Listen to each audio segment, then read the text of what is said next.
How long did it take for the Earth to end? 3 short days.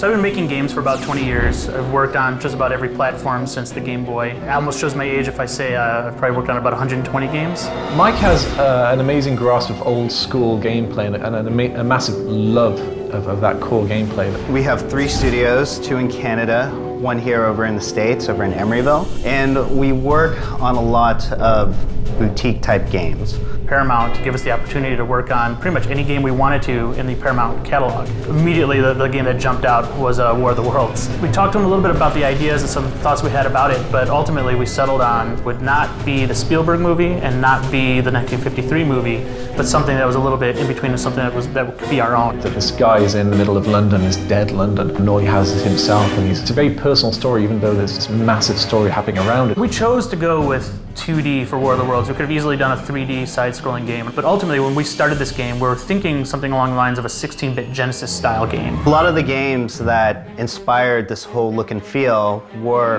Flashback, Out of the World, the really classic Prince of Persia. These are adventure games. One of the best things about those games was you would learn from your mistake. You die often. If you get shot, you're dead. There's no health bar, there's no standardized power-up system or anything like that. This is more realistic. And because of that, the game is really difficult, and we as gamers appreciate that. When we set out to do War of the Worlds, we knew we would have to put it in a more modern sense, and the best person to do that was this author we had heard about and read about.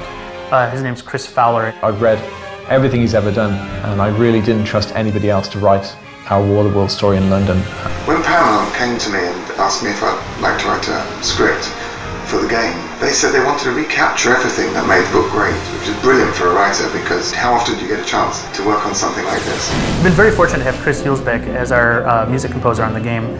I grew up with the Commodore 64, and some of my favorite music on that system came from Chris. So very early on, Paramount decided that they wanted to go with real-life orchestra on this project, and so we found an orchestra in Macedonia. It was a funny day when everybody's like picking their favorite person to narrate, and it pretty much across the board was Patrick Stewart. We were very lucky that he said yes, and it was amazing working with him. He's such a talented person. Slight nuances in his voice can change the meaning in incredible ways I never realized that could happen. Just as I had watched amoeba moving about on my microscope slide, so the Martians saw us.